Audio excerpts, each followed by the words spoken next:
So mga kawasak, ay ngayon ay umaambon na. Hey nako, wrong timing kung kailang kakalinis ko lang ng motor kanina guys, saka naman umambon. So akala ko kanina ay hindi na aambon ulit, kasi kanina ay pinanasan ko na tong ating motor at gagamitin niya natin ngayong gabi. Ngayon paglabas ko ay umulan na naman. Ano ba naman yan? Ano bang panahon yan? Bakit maulan ngayon? So bukas bibiyahe ako ng Grab, ay sana naman ay maambon. Pinanalangin na maambon.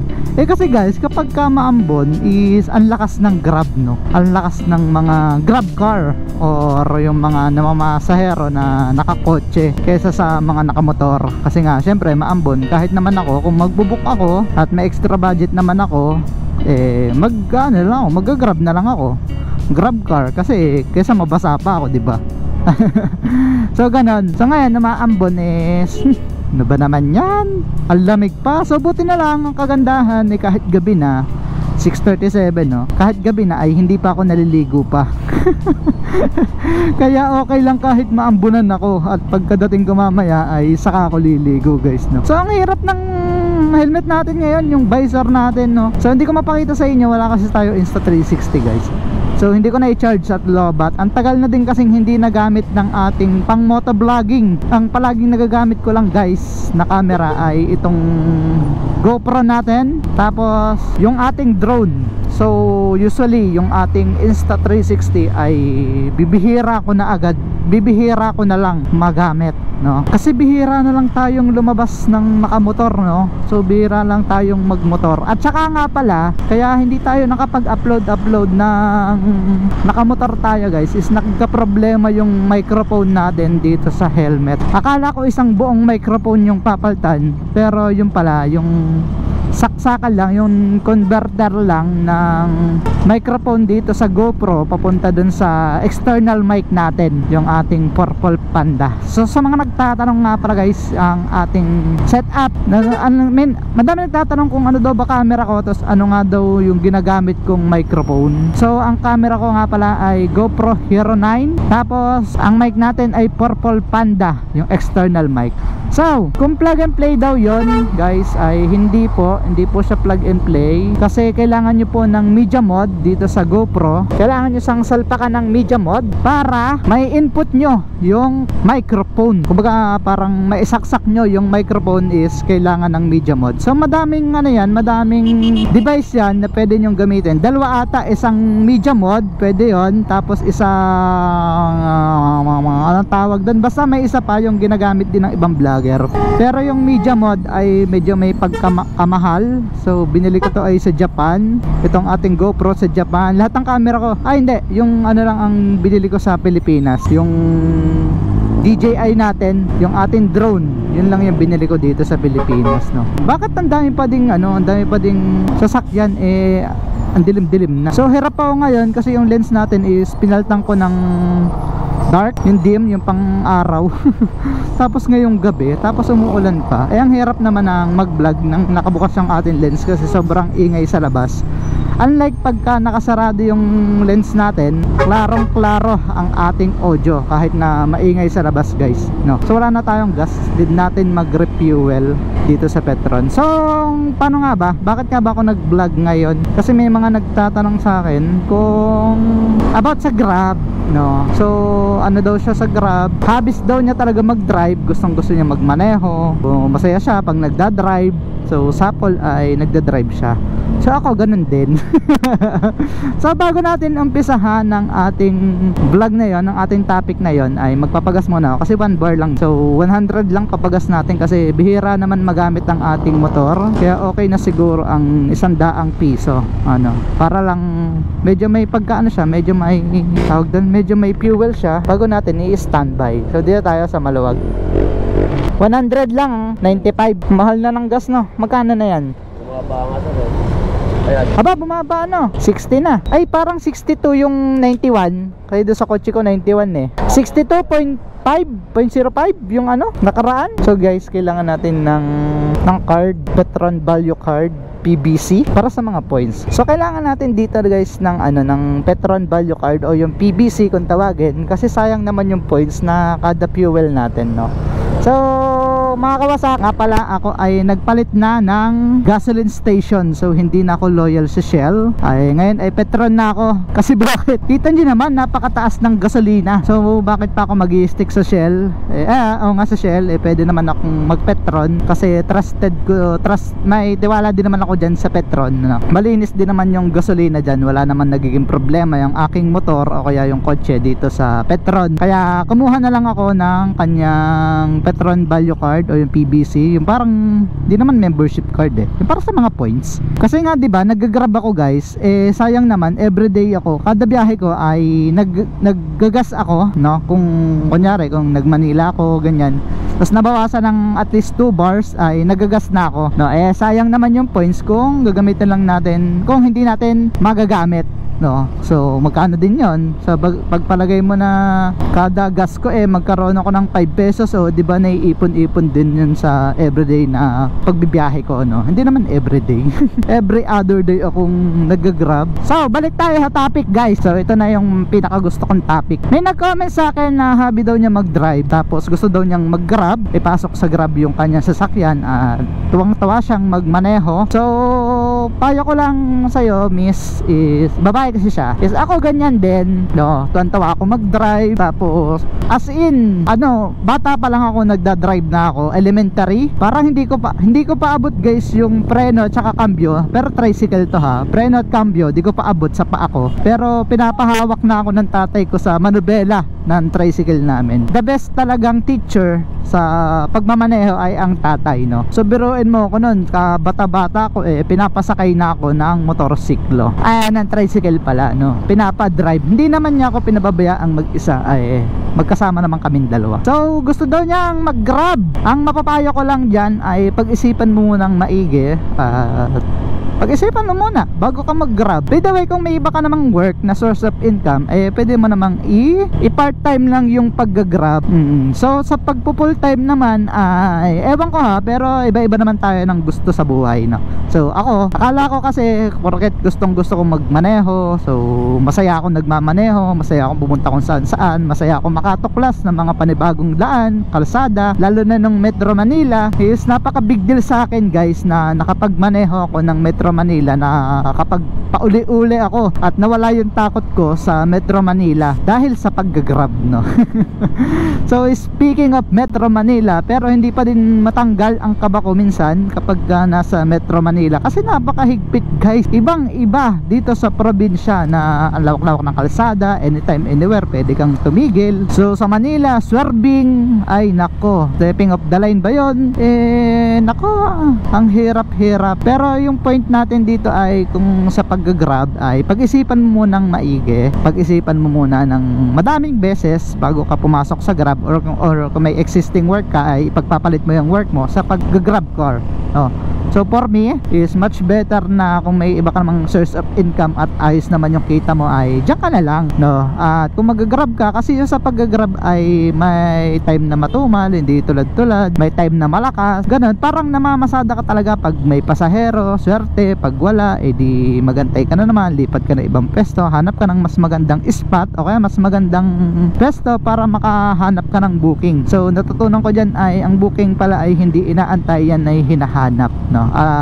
Nandiyan na tayo sa point na mag-aantay ka ng booking din sa iyong app, pero mas maganda pala ang habang nag-aantay ka ng booking ay naghahanap ka din ng pasahero para salubungan ba, mas madaming porsyento na makakuha ka ng booking. Pero sa case ko ngayon na antumal talaga, no? Antumal ngayon ng Grab. Hindi ko alam kung ako lang, pero yung iba daw nakaka 4K pa, nakaka 5K, mga 3,000 plus, pero ako nakaka net lang, hindi naman net, gross pa nga, naka gross lang ako ng 1,000, 1,500, 1,600. Tapos kailan ba yung nag 2,000 plus ako? Parang last week pa ata yun. So yun, so pag-isipan mo ng maigi, kasi ako parang nagsisi. Hindi naman sa nagsisi, kasi kumuha tayo ng sasakyan para mag-grab. Akala ko nga yung kita ay pare-parehas, no? Yung akala ko ay consistent na kaya mong makagantong amount sa ganong certain time. Ano, kunyari sa 8 hours baka kaya mong makaganon, pero nakaka-stress lalo na kapag wala kang booking, kapag wala kang mahanap na booking, nakaka-stress. So kung ako sa inyo ay pag-isipan nyo muna ng maigi kung mag-grab ka ba, o kaya mas maganda nyon ay mag-boundary ka muna, ano, kung baga bago ka maglabas ng pera sa pag-grab is pag-boundary ka muna at para makita mo at malaman mo kung magugustuhan mo ba yung pag-grab. So ang mali ko noon ay kumuha agad ako ng sasakyan at ipinasok agad sa Grab. Ang hirap talaga ng naka-black ang lens, guys. Bira mo yung helmet natin naka-dark tapos maambon-ambon pa, tapos sabayan ka pa ng high na ilaw tulad nung kanina nakakabarino, so lalo ka nang walang makita daan. So may baon nga pala ang basahan para pampunas. So hindi ko yan pinapakita sa inyo, hindi ko kayo tinuturuan dun sa aking mga vlog kung ano yung mga diskarte, no? Baka hanapan nyo ako ng mga diskarte dyan, eh wala naman akong maipakita na maayos kasi hindi ko kasi alam kung kikita ba ako ng maganda or tama lang or lugi pa or ganun sobra-sobra. Eh hindi ko naman alam kung anong kakahinatnan ko sa kalsada, kung ano ba yung magiging kita ko, no? So yung vlog natin ay parang sinasama ko lang kayo sa aking biyahe, ano, at the same time nalilibang din ako kapag wala akong booking. Para bang pag nagbablog ako, guys, is feeling ko may kasama ako sa loob ng sasakyan, hindi ako naboboring sa loob ng aking sasakyan habang nag-aantay ng booking.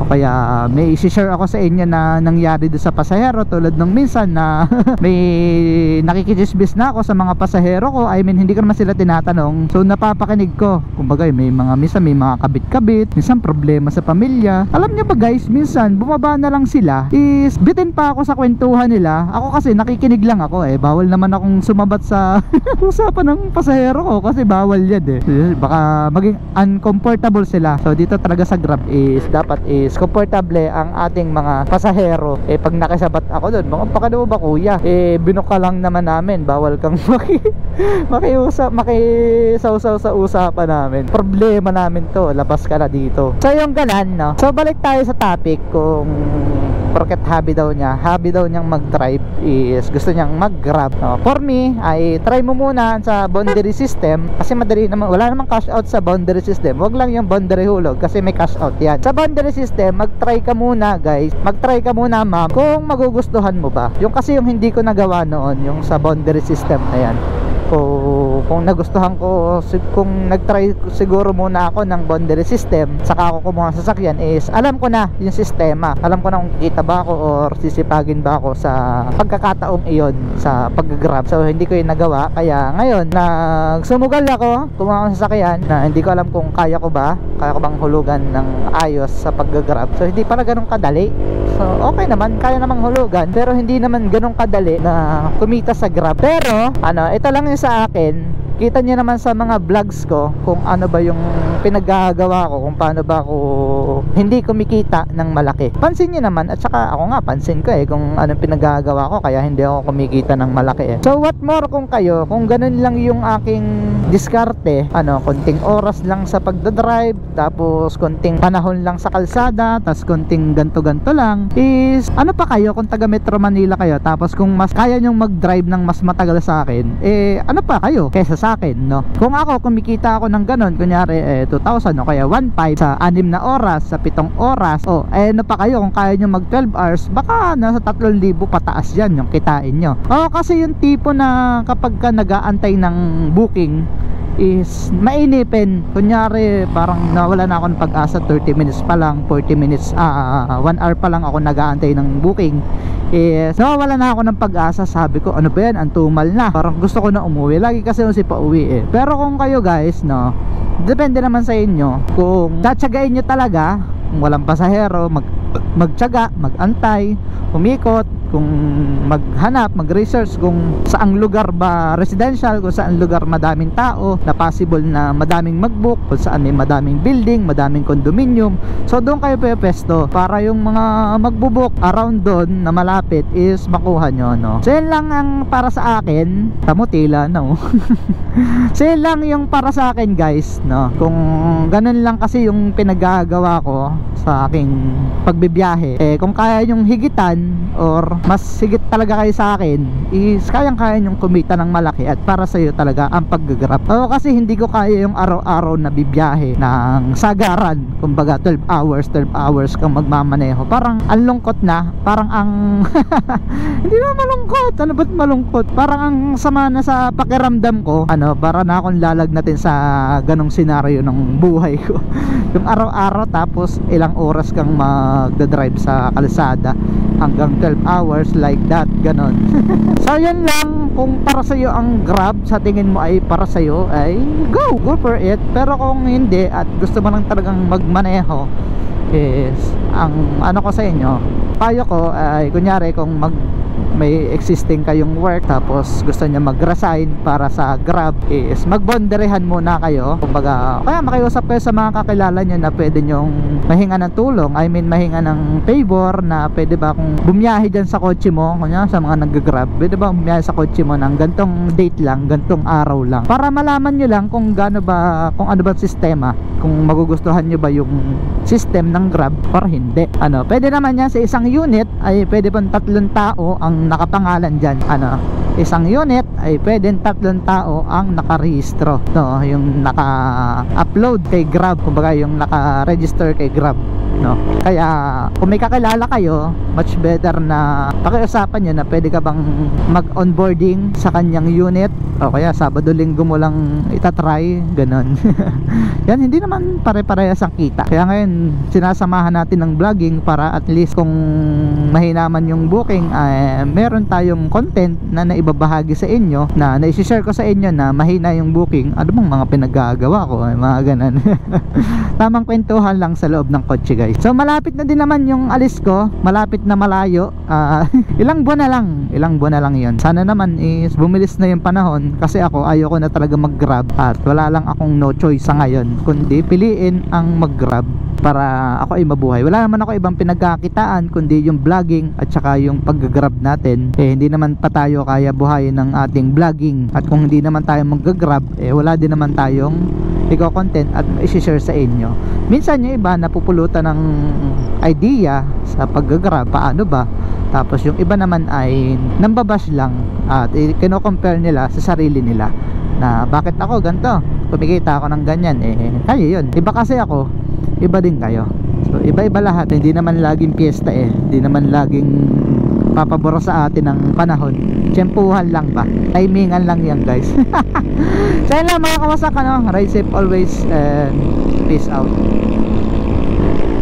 Sarap magmotor. Ngayon lang ulit ako nakapagmotor ng ganito, guys. Nakasama kayo. Madalas naman ako nagmumotor, hatid sundo, pero yung kasama kayo is ngayon lang ulit. Sobrang na-miss ko kayo, guys. Sobrang na-miss ko magmotor, nakasama kayo.